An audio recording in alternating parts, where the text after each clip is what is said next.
Assalamualaikum semuanya. Kejadian ini terjadi di kota Kampot, negara Kamboja. Pada tahun 2000, Surya dan Ponleu bertemu. Awalnya, pertemuan mereka diinisiasi oleh para orang tua mereka yang pada saat itu memang sedang mencarikan jodoh untuk anaknya masing-masing. Karena di zaman itu memang lumrah dicarikan jodoh oleh orang tua mereka. Maklum, zaman itu masih belum ada HP dan media sosial. Jadi jika sewaktu di sekolah anak remaja kurang pergaulan dan belum mendapat jodoh, maka akhirnya nasib mereka akan dijodohkan oleh orang tuanya. Itulah yang terjadi pada Surya dan Ponleu. Karena menganggap keputusan orang tua adalah benar, maka pada tahun 2000 itu juga Surya dan Ponleu pun menikah. Keluarga Surya dan Ponleu berekonomi menengah. Maka setelah pernikahan itu, Surya dan Ponleu masih tinggal di rumah orang tua Surya. Surya memiliki jiwa seni. Itu terlihat dari pekerjaan Surya yang adalah seorang pelukis. Banyak orang yang datang ke sana hanya untuk dilukis oleh Surya karena lukisannya memang bagus. Sehingga Ponleu pun tidak khawatir akan ekonominya. Setahun pernikahan, mereka dikaruniai anak perempuan yang diberi nama Putrea. Pada tahun 2007, ayah Surya meninggal, dan pada tahun 2008, ibu Surya juga meninggal. Sebenarnya, Surya memiliki seorang saudara perempuan, tapi sayang, saudaranya itu harus meninggal pada usianya yang ke-5 tahun karena peradangan otak. Maka kepeninggalan orang tua Surya membuat rumah itu menjadi miliknya. Namun pada tahun 2008 itu, uang jasa melukis tidak cukup untuk hidup sehari-hari.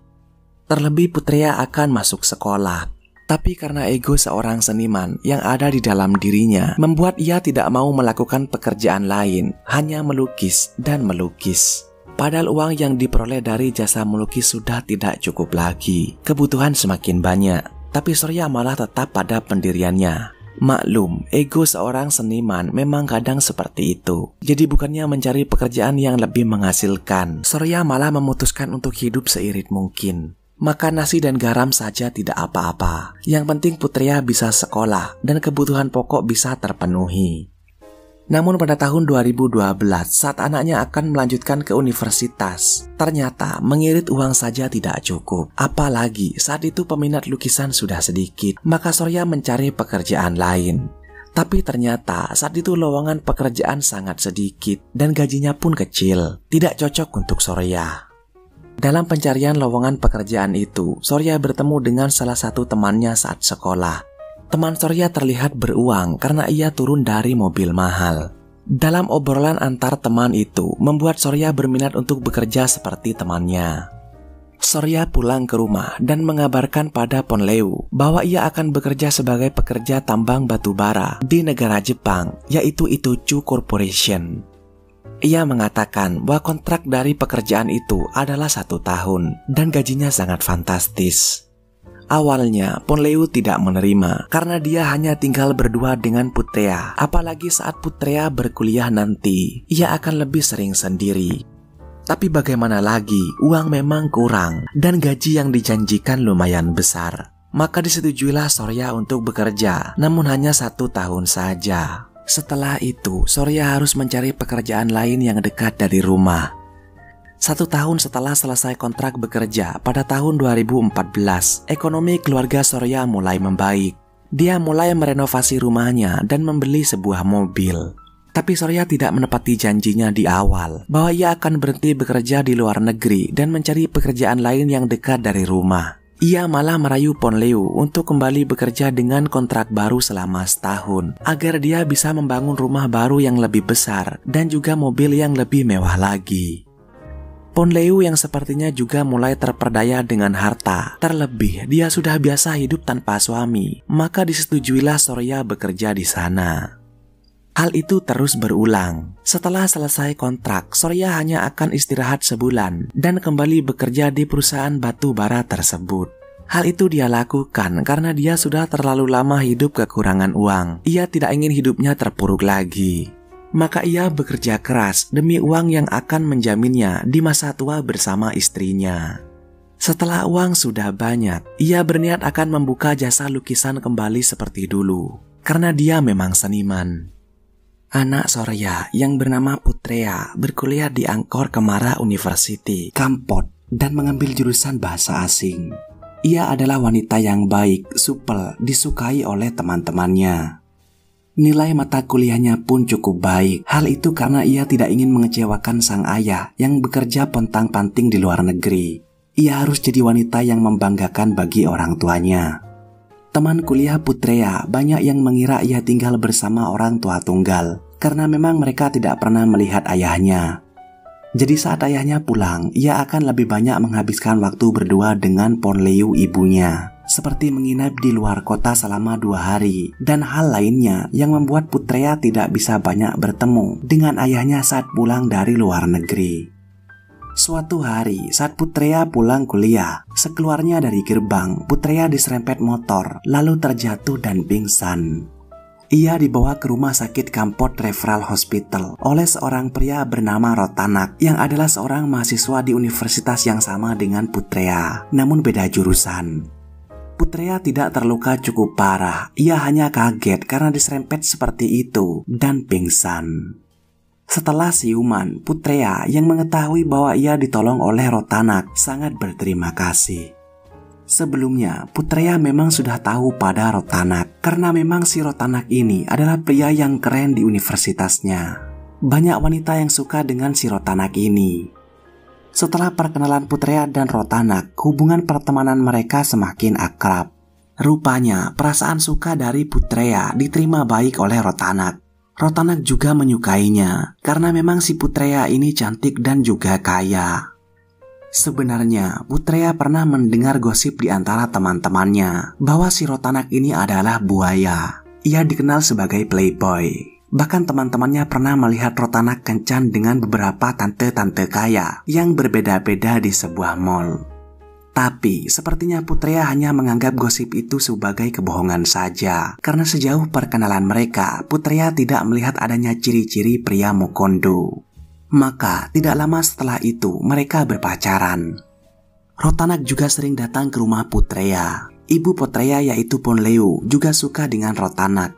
Udah nikahin saja, kata Ponleu pada Putrea. Putrinya cocok, ibunya cocok, pasti ayahnya cocok. Hal lain yang membuat Putrea ini tidak percaya akan gosip teman-temannya tentang Rotanak adalah karena Rotanak ini bukan pria dari kalangan bawah.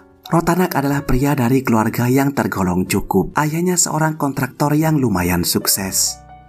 Setelah 5 bulan berpacaran, Rotanak pun melamar Putrea untuk menikah. Hal itu dirasa sudah siap karena mereka berdua sudah lulus dari kuliahnya. Dan kalau masalah pekerjaan, Rotanak sudah siap mengikuti jejak sang ayah sebagai kontraktor. Hanya rumah saja yang belum.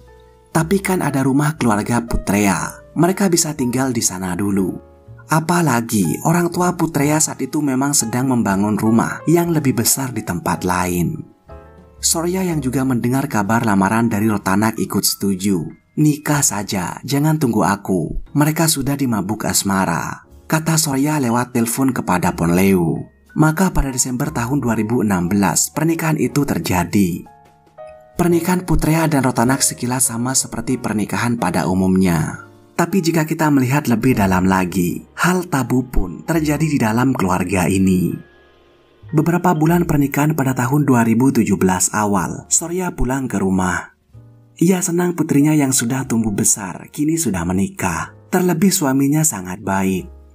Bertahun-tahun Sorya bekerja di luar negeri. Melihat anaknya yang dulu masih remaja, sudah menikah, dan sebentar lagi ia akan memiliki cucu. Itu sangat membahagiakan bagi Sorya. Tapi hanya 4 hari di rumah, Sorya tiba-tiba memutuskan untuk kembali ke Jepang. Aneh, biasanya Sorya akan berlibur berdua dengan istrinya beberapa hari terlebih dahulu sebelum kembali bekerja. Tapi kini Sorya seperti diburu setan. Tapi Ponleu yang sudah biasa ditinggal seperti itu tampak baik-baik saja. Sorya mengemas barang-barang. Tanpa basa-basi, ia pun berangkat pada pagi harinya. Putrea sempat bertanya, kenapa ayah terburu-buru? Mungkin kebelet ketemu istri mudanya di Jepang, jawab Ponleu. Beberapa hari berikutnya, kabar gembira datang. Putrea hamil. Saat itu, Ponleu dan Rotanak sangat senang dan mereka memutuskan untuk mengundang teman-teman Putrea dan Rotanak ke rumah mereka untuk merayakan kabar bahagia ini. Ponleu pun juga senang mendengar kabar itu. Tapi tiba-tiba ada ketukan di pintu mereka. Ponleu membukanya dan betapa kagetnya, si pengetuk pintu adalah Sorya bersama 2 orang petugas polisi. Apa yang terjadi? Saat itu Sorya mengatakan bahwa ia sudah tahu hal yang sebenarnya, bahwa Rotanak dan Ponleu telah melakukan perselingkuhan di belakangnya. Saat Sorya pulang dari Jepang beberapa hari yang lalu, ia melihat kegembiraan di rumahnya. Tetapi ada hal yang aneh. Walaupun terlihat baik-baik saja, tapi Sorya bisa melihat perbedaan dari wajah Ponleu. Istrinya jauh lebih cuek. Kedatangan Sorya seperti adalah hal yang mengganggu.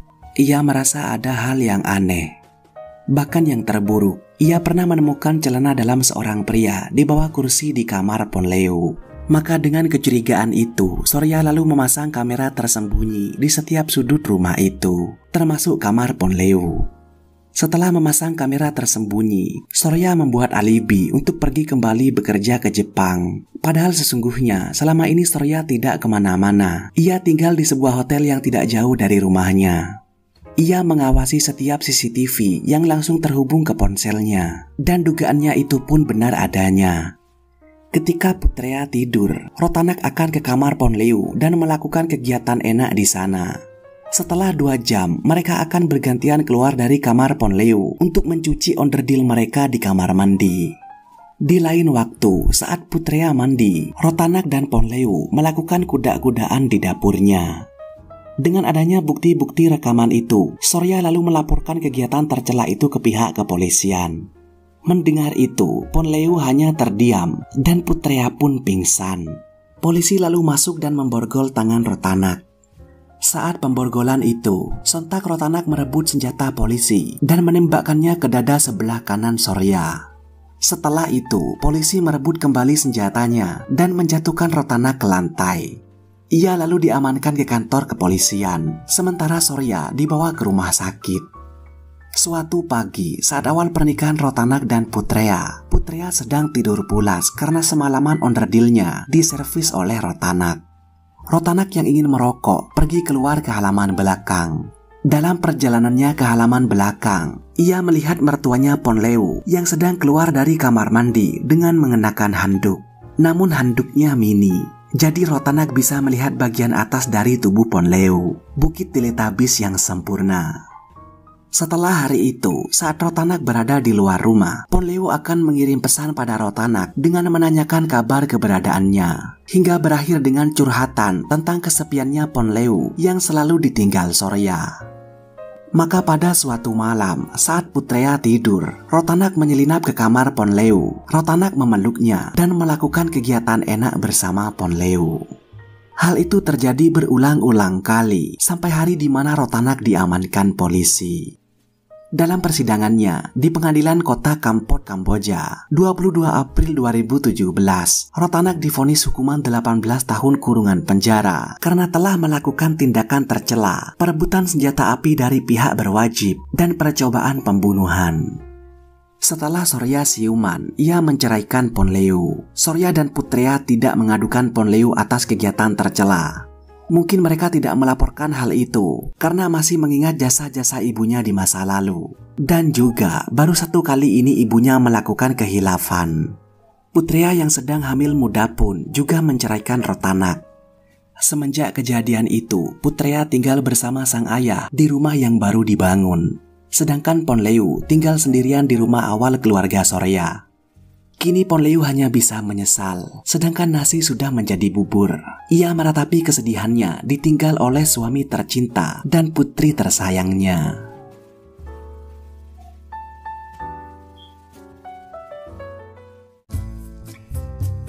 Betapa sedihnya istri yang sedang hamil anak pertama yang diselingkuhi oleh suaminya dengan ibu kandungnya sendiri. Siapapun pasti akan kesepian jika ditinggal terlalu lama oleh pasangannya. Tapi apakah selingkuh adalah jalan satu-satunya? Tentu tidak. Bagaimana menurut kalian? Sampai jumpa di video menarik selanjutnya. Terima kasih sudah menonton.